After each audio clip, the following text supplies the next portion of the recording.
Assalamualaikum warahmatullahi wabarakatuh. Hari ini kelompok kami akan mempresentasikan tentang kerjasama internasional di antara negara-negara. Sebelum itu, saya akan memperkenalkan anggota kelompok kami. Yang pertama ada saya sendiri, Cynthia Zulana Putri, dengan NIM B10322111028, dan teman saya Firly Fitriani dengan NIM B10322111024. Baik, presentasi pertama akan dimulai dari saya. Pengertian kerjasama internasional. Kerjasama internasional dapat diartikan secara umum sebagai kerjasama yang melibatkan negara-negara yang ada di seluruh dunia, maupun sebagian besar negara yang ada di dunia. Jadi kerjasama internasional merupakan hubungan kerjasama antara dua negara maupun lebih untuk dapat mencapai tujuan tertentu. Perkembangan dan masa depan negara akan menjadi lebih sulit bila negara tersebut menutup diri untuk tidak mengadakan kontrak kerjasama dengan negara lain. Tidak ada satupun negara yang sanggup menjamin eksistensinya ke depan bila dalam penyelesaian masalahnya dihadapi sendirian. Mereka butuh kerjasama, terutama di bidang ekonomi. Selanjutnya ada pengertian kerjasama internasional menurut para ahli. Yang pertama menurut Perwita dan Yani. Menurut Perwita dan Yani, kerjasama internasional yaitu sistem hubungan yang dibuat berdasarkan secara kehidupan internasional, serta dibagi ke dalam berbagai macam bidang. Contohnya yaitu bidang ekonomi, ideologi, politik, sosial budaya, kesehatan, lingkungan hidup, keamanan, serta juga pertahanan. Lalu yang kedua menurut William de Chopin.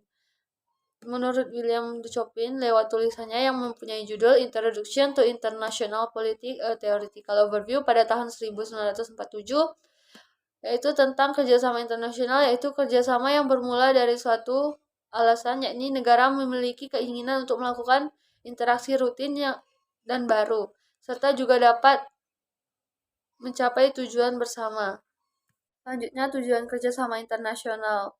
Yang pertama, tujuannya mempererat persahabatan. Dengan mempererat persahabatan atau hubungan antar negara, maka akan membuat negara-negara tersebut terhindar dari rasa ingin bermusuhan.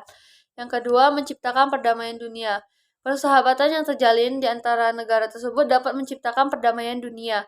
Yang ketiga, meningkatkan pertumbuhan ekonomi. Tujuan ini merupakan tujuan umum yang diinginkan dicapai setiap negara, karena salah satu faktor negara menjalin kerjasama adalah untuk menunjang dan meningkatkan pertumbuhan ekonomi di negaranya.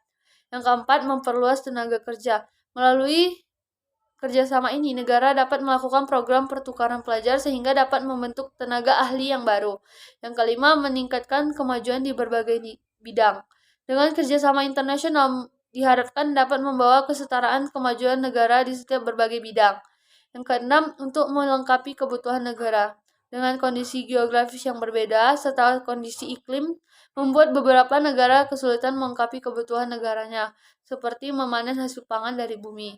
Yang ketujuh, mencegah terjadinya konflik. Dengan menjalin kerjasama, maka akan terbentuk persahabatan dengan negara yang bekerja sama tersebut, sehingga dapat meminimalisir terjadinya konflik.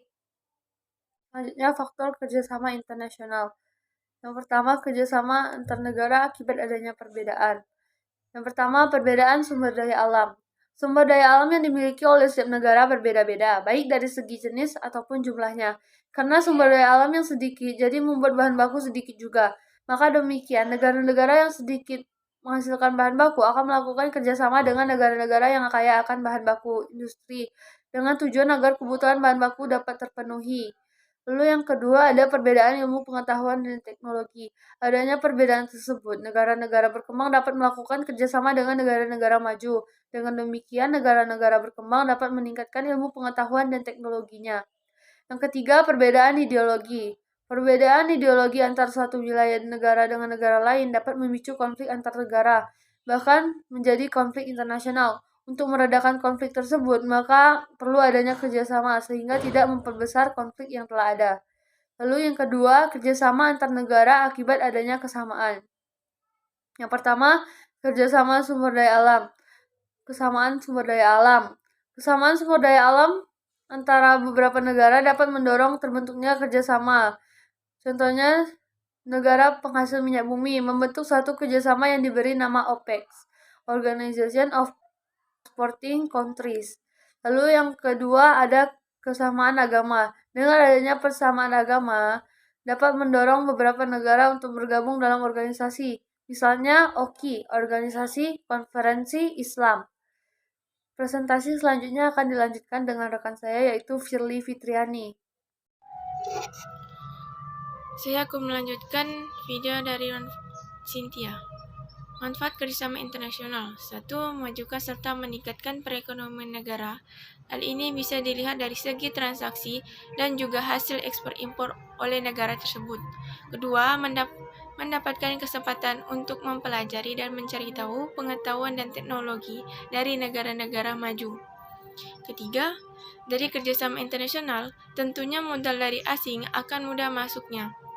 Keempat, membuat angka permintaan dari satu produk meningkat dengan adanya ekspor-impor dari satu negara ke negara lain. Hal ini tentu akan membuat kondisi ekonomi suatu negara membaik. Kelima, berkesempatan naiknya harga dari barang impor. Keenam, turut mencerdaskan tenaga kerja karena tenaga kerja selalu dituntut untuk disiplin hasil tenaga kerja yang bagus karena akan diekspor ke negara-negara lain. Ketujuh, negara yang memiliki jalinan kerjasama dengan negara lain akan mudah mendapatkan bahan-bahan produksi yang kurang memadai dari asal negaranya, yang kemudian dari bahan baku tersebut akan diproduksi menjadi bahan jadi yang menguntungkan. Kedelapan, dengan adanya kerjasama antar negara ini akan semakin membuat lapangan kerjaan menjadi luas dan turunnya angka pengangguran di negara tersebut. 9.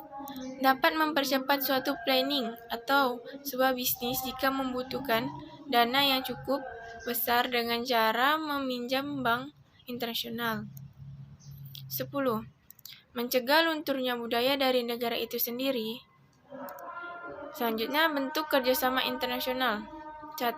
Kerjasama internasional bilateral. Kerjasama internasional bilateral adalah kerjasama yang terjalin oleh dua negara atau bersifat mutualisme atau saling menguntungkan. Kerjasama ini bisa untuk dicapai dari segi perdagangan, hasil pangan, maupun lainnya. Kedua, kerjasama multilateral. Kerjasama ini merupakan kerjasama yang dijalin oleh banyak negara dan tidak ada batasan mengenai kawasan ataupun wilayah sekalipun. Ketiga, kerjasama regional. Kerjasama regional yaitu bentuk kerjasama yang dilakukan oleh satu negara di dalam satu wilayah. Tujuan dilakukannya kerjasama ini ialah untuk menciptakan perdagangan yang bebas pada suatu kawasan tertentu.